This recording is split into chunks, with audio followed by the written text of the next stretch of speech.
Or Chuck D personifies hip hop. So Rockbox had that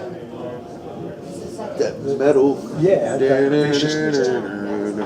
Yeah, vicious without being overbearing and corny. Yeah, yeah, it wasn't. You knew it was genuine, and that's why. Right. If it was super polished, you're gonna hate it. Yeah, I mean, it's. I don't know if you noticed, but Michael Jackson's beat topped the heavy metal charts in the UK. Really? Because Eddie Van Halen was a guest. Oh, really? Yeah. And that's where it's a rock song. Basically, it is. Yeah, but your likes of Venom and other bands like that, or if that's heavy metal, then what are we? And that's where you start getting the subgenres thrash. That's real funny because Rockbox also probably worked because it was the guitarist's name was Eddie Martinez, who was playing with Quiet Riot at the time. Yeah, Eddie Martinez played on Rockbox and King of Rock.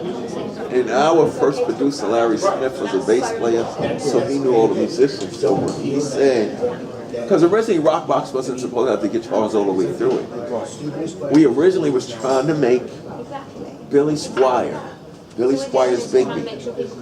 We didn't know, I didn't know who the hell Billy Squire was. I got the big beat, I feel the sound. We was originally trying to make Billy Squires Big Beat.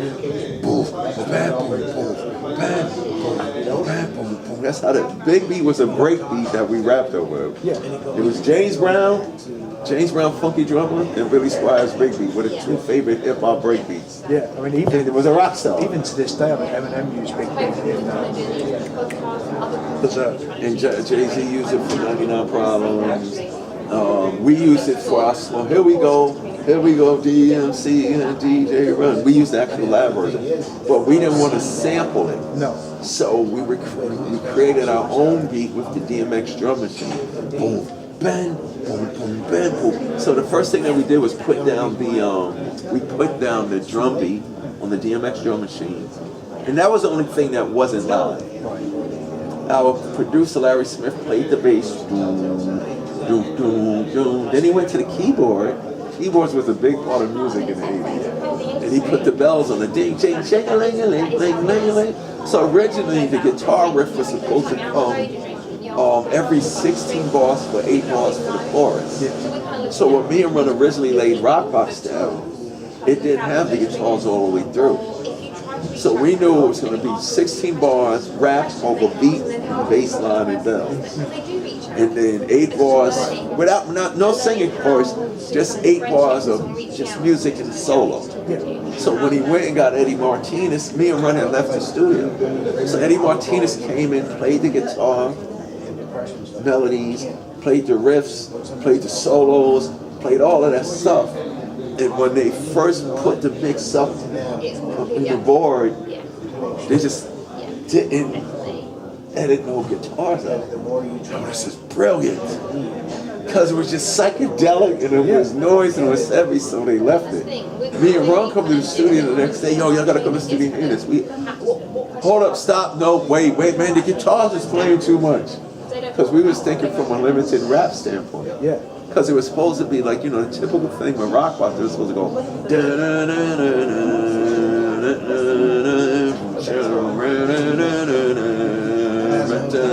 now I'm ready to rhyme, guitars out. So it's just me over the beat, DMC, and it's me and me. Then I finished my rhyme, and they left all the guitars through, then did the long solos at the end. And that's why it works so well as a great rock song as well as a great rap song. And that's, if you like, right, it was a Travis exactly. And that's why it doesn't come across as fake or anything like that. It's just, like you say, that's before Walk This Way, it really transcends anything. Right.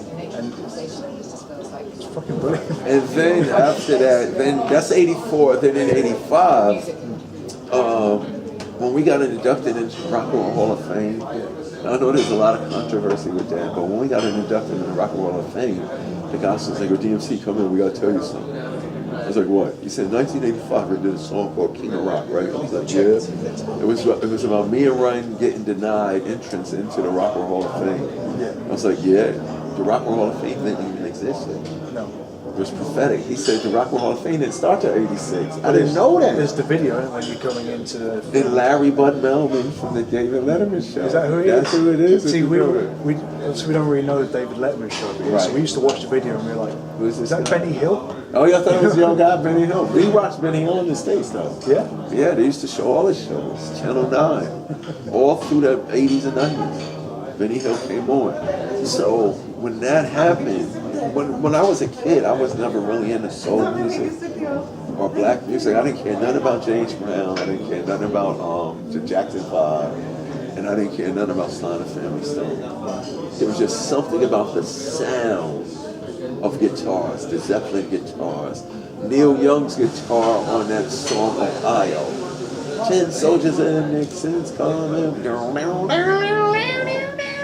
It was just something about that. It was just something about Hendrix. It was just something about the sounds of guitars.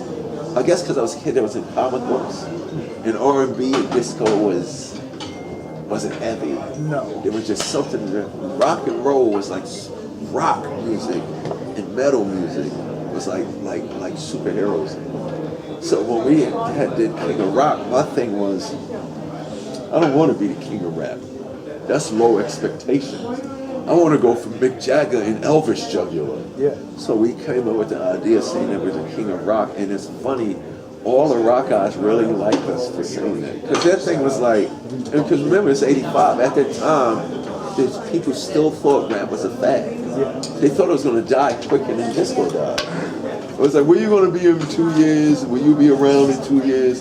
So when I said I'm the king of rock, the rock dudes was like, we love these guys. They got the volume. Come here. Look at these Run DMC guys. It's just so cute. Look at they say they're the kings of rock. Like we had the board, but nobody was really meaning it. Like, you know what I'm saying? So it was just those similar, that similar attitude. And I mean, we got a lot of love from all the rock guys that we were running with. Even to the point where 86, beginning of 86, Run DMC and the Beastie Boys, we got to open for ZZ Top. And that was kind of confirmation that, yo, we in here now. Yeah. We got to open for ZZ Top. I didn't know that. I didn't open for Lou Reed. In Hawaii. Yeah, we opened for Lou Reed early. We opened for Lou Reed in this was like 84. Right when Rockbox first dropped. Right. And we got booed. 20% of the crowd booed us. 80% was like, yo, Rockbox was brand new. Yeah. Just out now, we did it. 80% was like, oh, these Run DMC guys is all right, but it was 20%, fuck you, this is black. Because it was that core of people that wasn't looking for anything new. Like Run DMC rapping over rock was blasphemy. Like it's sacrilegious and disrespectful. And the whole show, I'll never forget. Me and Run rhyming, and the audience is, hey Run, fuck you. I know you hear me, like it was that mean. Like we're doing our show, I know you hear me, DMC. But then when Lou Reed took the stage, Lou Reed comes out and said, before I start my set, I just want to address those people that was booing Run DMC. If you gonna boo them, then you booing me. Because I was just like them. I was using all types of music, trying to find. I was using everything that I like. It was almost like the people that was booing, we're sorry, Daddy. We didn't know no better. You know what I'm saying? That's honorable. Because Lou Reed personally asked for us to come open up the show, and we thought it was a setup. Yeah. We said, what are y'all trying to do with us, man? No, that's Lou Reed, man. No, they're trying to make a joke out of us. And we said, no, Lou Reed said, let's Run DMC on the show. So we went to the show scratching our heads like, wow. But it was good to see 80% of the crowd like, yo, this is cool. You know, the early days of New York City in the 80s, there was 2 places in New York City, Danceteria and The World. Those were the 2 clubs. So if you would have walked into Danceteria in the early 80s, 86, probably like the 88, 89, Run DMC, the Ramones, Lou Reed, Madonna, Blondie. People forget Blondie, a punk group, made a rap song called Rapture, talking about a DJ called Flash. So we were all Fat Freddy. So it was artists, musicians, punk rockers, writers, and the who's who in the music business, pop stars, and we were all in the same clubs listening to punk, reggae, hip hop, and soul music, and funk. Danceteria was a 4-floor club, so you would rotate to different floors and clubs, and The top floor was house and techno. Right. The third floor was reggae. Second floor was hip hop. The first floor was, you know, classic rock, everything mixed together. But even back then, before Run DMC made Rockbox, we were all Beasties, Rick Rubin, all of those people, Ramones, Blondie, Lou Reed, Run DMC, Basquiat, Keith Aaron, Fat Freddy, Africa Bambaataa, Grandmaster Flash, all in the same club. So eventually, somebody would say, yo, let's do something together. Yeah. But at first we all frequented the same place, but it was separate. Nobody was doing anything together until we did the Rockbox, until we dropped King of Rock, and that opened the door for Walk This Way. Absolutely. But the beautiful thing for me, I always liked the rock group. Even before Rappers Delight was recorded, when the DJs played the breakbeats, I always liked rock breakbeats because the drums were harder and louder, and the guitar is like a banshee. Yeah. So I'm gonna get your attention. I saw an old interview with the three of you in obviously filmed in the 80s or something, where you all sat in the car. Oh, And okay. they were talking about always using sort of rock and heavy metal break beats and beats because it hits harder than The disco, not necessarily funky drum rolls, like James Brown tracks, but other funk sweat. Exactly. Get to it. Exactly. And that's created that punch, which is, for the most part, anywhere you go, in any metal rock scene, you'll see at least one Run DMC show. It's crazy. And normally you'll see a Beastie Boys show. Yeah, oh for sure. Those, yourselves, maybe Public Enemy as well, really, the three ones is still kind of okay to like, because there's a lot of discrimination or whatever against hip hop still with rockers. They just dismiss it as money, cash, money, girls. Yeah. And you know, in the beginning it was, they don't even make music. So it's funny, I was gonna say that about the Rock and Roll Hall of Fame. When Gene Simmons said what he said, I said he was right.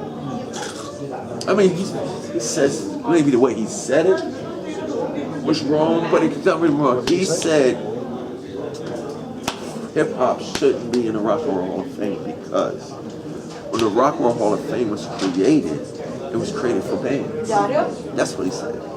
I said, he's right. Yeah, they weren't created for toy manufacturers either. So. Right, exactly. But that being said, the Rock and Roll Hall of Fame should have been for rock music, rock and roll only, and then they could have had the soul music annex, the funk music. But then the guy, when I asked the Rock and Roll Hall of Fame, you know, what do you think about that? What Gene Simmons is saying? They told me this. He said, look, you could play a flute, just a flute. And if you could sell out the O2 Arena with the flute, that's rock and roll. So it's not about the specific music, it's about the music. Yeah, and the spirit. If I'm a banjo player and I become rock star status, that's rock and roll. Yeah. So rock and roll is not just defined as a specific music anymore. It's persona through the Rock and Roll of Fame. It's defined as a presentation. Yeah. You know what I'm saying? Like if I play the ukulele and people look at me like Mick Jagger, if you can play a ukulele and sell out for 40,000, that's some rock and roll shit right there. So what I had said was this and stuff. I said, I made a rhyme. If you see Gene Simmons, give him a kiss. Because what he said, it isn't a diss. You can take my name off the list, but I'm still gonna rhyme with Aerosmith. I understand where he's coming from. So I found me a girl that really plays the drums. I got a guitar and bass, yeah, that's my guns. Look out world, cause here I come. Cause when the whole thing about, you know, the message is not a rock song, and you know, but if that's the case, then James Brown doesn't get it, and Marvin Gaye doesn't get it, and this and that. But my thing was, Run DMC, even when the people were saying this, you know, if you're going, don't never read YouTube comments, because people are real mean. But some of them have a valid point about, you know, this, but I've seen the valid point people not just the mean people that think it's sacrilegious to put hip hop in the rock and roll, but I even seen the rock fans say Run and them get a pass. Run DMC gets a pass because some of our biggest records were rock records. Yeah. Mary Mary is a monkey sample. The Monkeys, Mary Mary, where are you going to? It's Tricky. It's a Ma Sharona sample. Yeah, Ma Sharona. I never worked that one out. Yeah, Tricky is Ma Sharona. Rockbox is a rock song. Yeah. King of Rock is a rock song. And Walk This Way is a rock song. Yeah. So Run DMC actually made rock records. Yeah. And the rock records that changed the world, Rockbox and Walk This Way, are rock songs. Yeah. So the only thing that wasn't real was our drums. Yeah. They were programmed. But we have real bass, real keyboard, and real guitars. So on that note, us Run DMC and Public Enemy can get in because Public Enemy music wasn't just boom bap, James Brown funky drum and hip hop. It was noise. You know, they found noises to rival the guitars. Yeah. But they said they made the Bomb Squad made their music because they were just trying to be louder than Run DMC. And what Run DMC was doing, which was a rock song. Yeah. And the rock songs, you know, when you listen to the solo on "We Will Rock You," Yeah. that shit is crazy. It's hip hop. Boom, boom, bap, boom, boom, bap, boom, boom, bap. Boom, bunny, oh boy, make a big noise playing in the streets. Gonna be a big man someday. You got money on your face, big escape, kicking round. Then it goes back to the beat. "We Will Rock You" is a hip hop song. But it's a rock hip hop song. But then when it goes into that break and those guitars come in, that's what we was trying to do. Even that's similar to Rockbox in the way you get the. No, it is. That's what I'm saying. No, "We Will Rock You" is a perfect rap song. He's rapping in the beginning. I never thought Buddy ever, boy ever, bing. That's the craziest, dopest flow ever. Yeah. Who's the dope MC? Freddie Mercury. It's better than all these rappers nowadays. Yeah. You got mud on your face, he's rapping. Buddy, yo, boy, make a boom, boom, gosh. The drums, it's like the band is the DJ. Yeah. And then the DJ loop blends in rock guitars. And then when it goes into the record, the DJ just pushes the crossfade over and let the band take the record out. You know what I'm saying? Another one, "Bites the Dust," Yeah. is like Was very bass centric. good times. Yeah. Boom, boom, boom. Boom, boom, boom, boom, boom, boom, boom, boom, boom. It's good times. So that's what I always say. When you go back and look, the rockers was doing rap and the rappers was stealing the rock.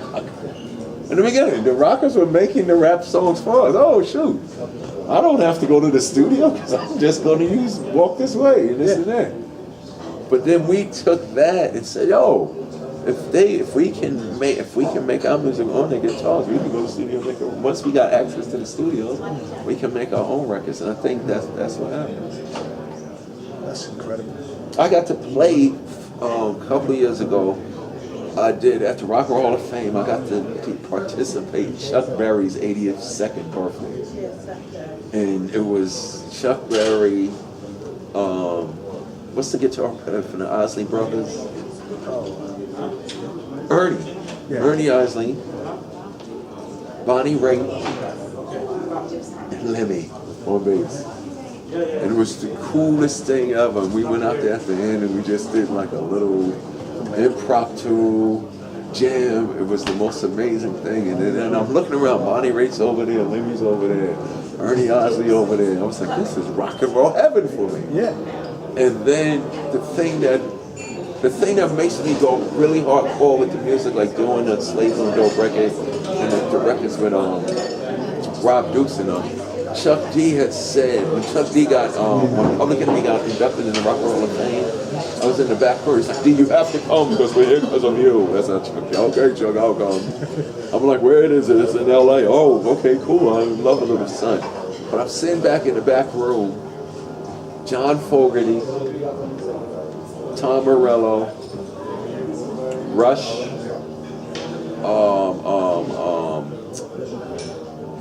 Chris Cornell. Who else was in that back room? Tom Petty. Because Tom Petty, John Fogerty, and I forgot who else. David Grohl. So I'm in a room like, yo, this is crazy and stuff like that. So Chuck was like, you see all these people in DMC, you're like them now.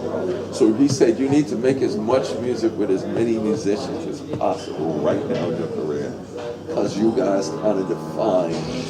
Like, it was crazy. John Fogerty goes, man, I really dig what you guys did with that Walk This Way. Like, that was brilliant.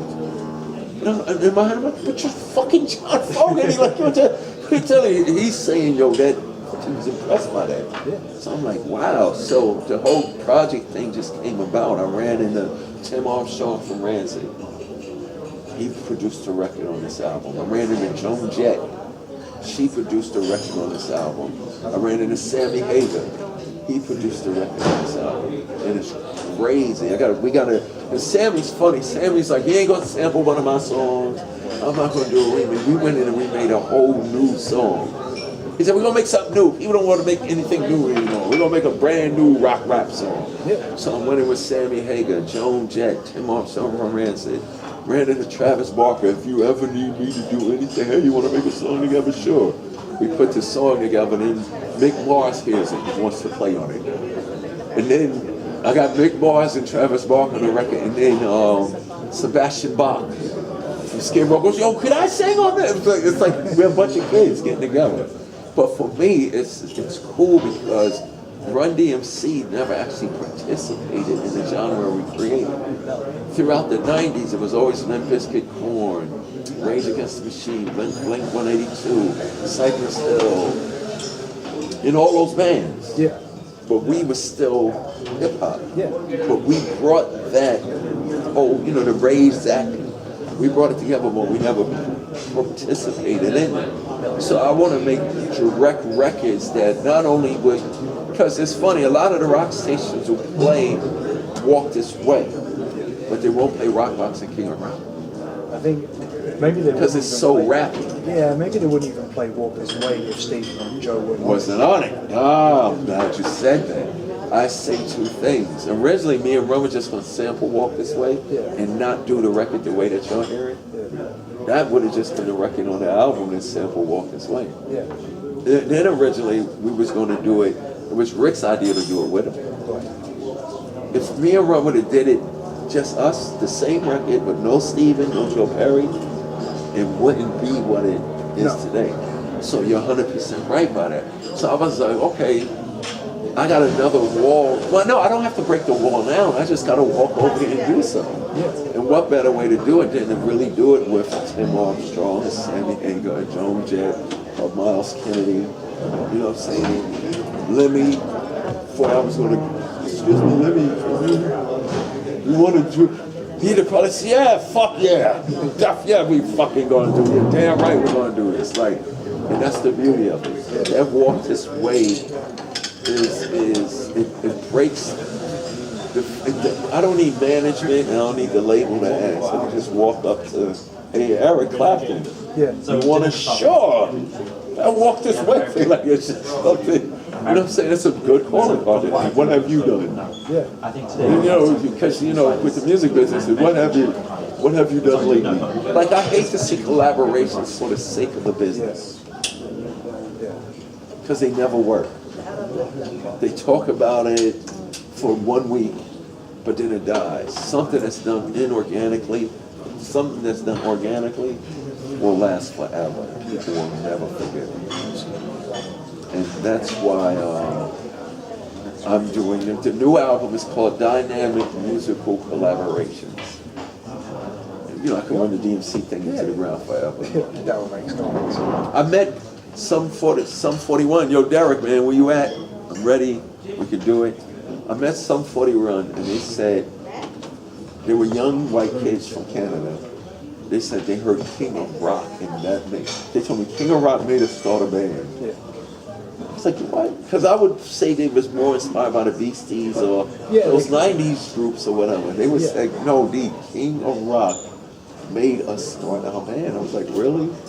And then they was like, oh, can you come on stage and we're gonna bring, so they brought me out in front of the audience and They didn't have me do one of their records. They used in front of their audience doing King of Rock. Now a lot of the girls was like, what the hell? But a lot of the dudes and the sound man and the security was like, yo, that was the best thing that we ever see. Derek was Run and I was DMC with Sum 41 doing King of Rock live. Yeah. It was crazy. It's a great experience. And if you're lucky enough to be there, I mean, I saw Aerosmith at Hyde Park in 2007. I was there. And I went with my dad. You didn't expect it. No, see, I didn't expect it. Thing. That's what Steve And we said. both marked out, even my dad was. Right, it's crazy. Look. Right, exactly. No, that was the crazy. There was 60,000 people. Yeah. That was my crazy experience ever. And Steve is funny. He said, "Skip, come to England. Okay, come to England. You're gonna perform with us." They arrive at the show late. Right. Like not late, right before showtime. And I'm like, we didn't sound check. See, what are we gonna do? He looks, you're just gonna wing it. So when he called me out there, my mind said, just go, and that shit was crazy. Okay, it's probably as good a time as any way to leave it because I think someone else is waiting. Yeah. So thank you ever so much. I'll see you at the show. Absolutely. Yes, sir. With Slick Rick. With Slick Rick.